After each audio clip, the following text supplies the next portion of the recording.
কারো বদনজোর লাগছে কিভাবে বুঝবেন? করণীয় কি? দুনিয়ার ক্ষণস্থায়ী জীবন মুমিনের জন্য পরীক্ষার হোলের মতো। চিরসত্য মৃত্যুর মধ্য দিয়ে প্রত্যেককেই অনন্তকালের জীবনে প্রবেশ করতে হবে। তবে পরকালে সফল হতে অবশ্যই ক্ষণস্থায়ী পৃথিবীর পরীক্ষায় উত্তীর্ণ হতে হবে। তবেই আখিরাতে মিলবে কাঙ্ক্ষিত জান্নাত। পবিত্র কোরআনে মহান আল্লাহ তাআলা ইরশাদ করেছেন, জমিনের ওপর যা কিছু আছে আমি সেগুলোর শোভাবর্ধন করেছি, যাতে আমি মানুষকে পরীক্ষা করতে পারি যে আমলের ক্ষেত্রে কারা উত্তম। সূরা কাহাফ আয়াত ৭। এজন্য অনেক সময় দুনিয়াতে নানা ধরনের বিপদাপদের মাধ্যমেও মহান রাব্বুল আলামিন বান্দার পরীক্ষা নিয়ে থাকেন। কখনো এটি হতে পারে শারীরিক কোনো রোগব্যাধি দিয়ে, আবার কখনো জীবন বা সম্পদের ক্ষতির মাধ্যমে। এক্ষেত্রে বদনজর লাগাও আল্লাহর পক্ষ থেকে মুমিনের জন্য একটি পরীক্ষা। কারণ বদনজর যেমন সত্য, তেমনি এর খারাপ প্রভাবও রয়েছে। আবু হুরায়রা রাদিয়াল্লাহু আনহু থেকে বর্ণিত একটি হাদিসে এসেছে, রাসূলুল্লাহ সাল্লাল্লাহু আলাইহি ওয়াসাল্লাম বলেছেন, বদনজর লাগা সত্য। সুনান আবু দাউদ, হাদিস ৩৮৭৯। এছাড়াও আয়েশা রাদিয়াল্লাহু আনহু থেকে বর্ণিত আরেকটি হাদিসে এসেছে, রাসূল সাল্লাল্লাহু আলাইহি ওয়াসাল্লাম বলেছেন, তোমরা আল্লাহর নিকট আশ্রয় প্রার্থনা করো, কেননা বদনজর সত্য বা বাস্তব ব্যাপার। সুনান ইবনু মাজাহ, হাদিস ৩৫০৮। এমনকি পবিত্র কোরআনেও বদনজরের বিষয়টি এসেছে, ইরশাদ হয়েছে, কাফিররা যখন কোরআন শুনে তখন তারা যেন তাদের দৃষ্টি দিয়ে তোমাকে আছড়ে ফেলবে। আর তারা বলে, সে তো অবশ্যই পাগল। সূরা কলম আয়াত ৫১। মূলত বদনজর হল কারও হিংসাত্মক দৃষ্টির কুফল। এক্ষেত্রে কারও হিংসাত্মক দৃষ্টির ফলে কোনো ব্যক্তির বা বিষয়ের ভালো অবস্থা থেকে ব্যত্যয় ঘটলে এমনটা বদনজরের কারণে হয়ে থাকতে পারে। শিশুদের ক্ষেত্রে এমনটা বেশি দেখা যায়। উদাহরণস্বরূপ, ভালোমতো খাওয়া দাওয়া করা কোনো শিশুকে কেউ যদি হিংসাত্মক দৃষ্টিতে দেখে, সেক্ষেত্রে প্রায়ই ওই শিশুর খাবার খেতে অনীহার মতো বিষয় দেখা যায়। এক্ষেত্রে কারো মধ্যে বেশ কিছু লক্ষণ প্রকাশ পেলে তার ওপর কারো বদনজর লেগেছে কিনা সেটি বোঝা যায়। এর মধ্যে অন্যতম একটি হল চেহারায় কালিমা পড়া, চেহারার স্বাভাবিক নূর বা উজ্জ্বলতা নষ্ট হয়ে যাওয়া। উম্মে সালামা রাদিয়াল্লাহু আনহু থেকে বর্ণিত একটি হাদিসে এসেছে, একবার রাসূল সাল্লাল্লাহু আলাইহি ওয়াসাল্লাম তার ঘরে এমন একটি মেয়েকে দেখলেন যে তার চেহারায় কালিমা রয়েছে।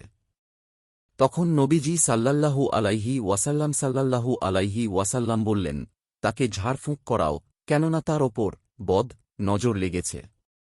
সহিহ মুসলিম, হাদিস ৫৫৩৭, সহিহ বুখারী, হাদিস ৫৩২৮।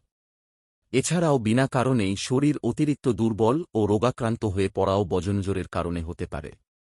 জাবির ইবনু আবদুল্লাহ রাদিয়াল্লাহু আনহু থেকে বর্ণিত একটি হাদিসে এসেছে, একবার রাসূলুল্লাহ সাল্লাল্লাহু আলাইহি ওয়াসাল্লাম হায়াম পরিবারকে সাপের ছোবলে আঘাতপ্রাপ্ত রোগীকে ঝাড়ফুঁক করার অনুমতি দেন এবং আসমা বিনতু উমায়েস রাদিয়াল্লাহু আনহুকে বললেন, আমার ভাই জাফার রাদিয়াল্লাহু আনহু এর ছেলে মেয়েদের কি হল যে তাদের শরীর আমি দুর্বল দেখতে পাচ্ছি?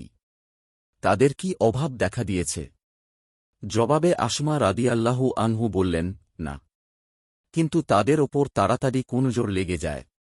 এরপর নবীজি সাল্লাল্লাহু আলাইহি ওয়াসাল্লাম বললেন, তুমি তাদের ঝাড়ফুঁক করো। সহিহ মুসলিম, হাদিস ৫৬১৯। তবে বদনজর লাগা নিয়ে প্রচলিত একটি কথা প্রায়ই শোনা যায় যে বদনজর লাগলে সোনা বা রূপা ধৌত করা পানি খেলে বা সেই পানি দিয়ে গোসল করলে বদনজর কেটে যায়। আবার কেউ কেউ বদনজর কাটাতে পশুর হাড় ঝুলিয়ে রাখেন। তবে শরীয়তে এমন সব কিছুর ভিত্তি নেই। ইসলামিক স্কলার শায়েখ আহমাদুল্লাহর মতে, কারও বদনজর লেগেছে এমনটা নিশ্চিত হলে দুইভাবে মূলত বদনজর কাটানো যায়। এর মধ্যে একটি হল যার বদনজর লেগেছে কোনোভাবে তার শরীর নিঃসৃত পানি, হাত ধোয়, গোসল করা পানি ইত্যাদি সংগ্রহ করে যার ওপর বদনজর লেগেছে তার ওপর প্রয়োগ করা, অর্থাৎ সেই পানি দিয়ে হাত মুখ ধুয়ে নেয়া বা গোসল করা। এছাড়া অন্যটি হল বিশেষ কোনো দোয়া বা কোরআনের আয়াত পাঠ করা। এর মধ্যে সবচেয়ে বেশি যেটি করা যেতে পারে সেটি হল সূরা ফালাক ও সূরা নাস পাঠ করা। এক্ষেত্রে কোনা পানিতে এই দুই সূরা পড়ে ফুঁ দিয়ে সেই পানি দিয়ে যার ওপর বদনজর লেগেছে তার শরীর ধুয়ে নেয়া যেতে পারে। এর বাইরেও বদনজর কাটাতে বিভিন্ন দোয়া পড়া যেতে পারে। সাইদ রাদিয়াল্লাহু আনহু থেকে বর্ণিত একটি হাদিসে এমন একটি দোয়ার কথা এসেছে, যার মাধ্যমে জিবরিল আলাইহি ওয়াসাল্লাম নবীজিকে সাল্লাল্লাহু আলাইহি ওয়াসাল্লাম ঝাড়ফুঁক করেছিলেন। সহিহ মুসলিমে আসা হাদিসটি হল, একবার জিবরিল আলাইহি ওয়াসাল্লাম রাসূল সাল্লাল্লাহু আলাইহি ওয়াসাল্লাম এর কাছে এসে বললেন, ইয়া মুহাম্মদ সাল্লাল্লাহু আলাইহি ওয়াসাল্লাম, আপনি কি অসুস্থতা বোধ করছেন? জবাবে নবীজি বললেন, হ্যাঁ। পরে জিবরিল আলাইহি ওয়াসাল্লাম বললেন, বাংলা, বিসমিল্লাহি আরক্কিকা মিন কুল্লি শাইয়েন ইউজিকা মিন শাররি কুল্লি নাফসিন আও আইনিন হাসাদিন, আল্লাহু ইয়াশফিকা, বিসমিল্লাহি আরক্কিকা। অর্থ, আল্লাহর নামে আপনাকে ঝাড়ফুঁক করছি সেসব জিনিস থেকে যা আপনাকে কষ্ট দেয়, সব প্রাণের অনিষ্ট কিংবা হিংসুকের বদনজোর থেকে আল্লাহ আপনাকে শিফা দিন, আল্লাহর নামে আপনাকে ঝাড়ফুঁক করছি। সহিহ মুসলিম, হাদিস ৫৫১২। এছাড়া কারও বদনজোর লাগলে যে ঝাড়ফুঁক করা যায়, হাদিসে সে বিষয়টিও এসেছে।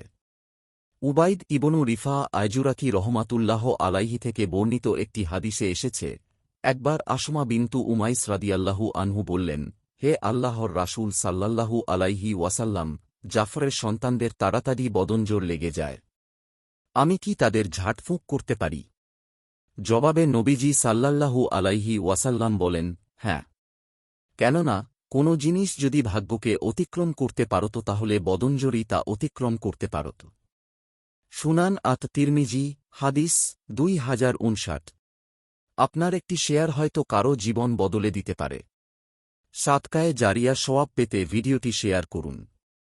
সোর্স: ইসলামী জীবন, কালের কণ্ঠ।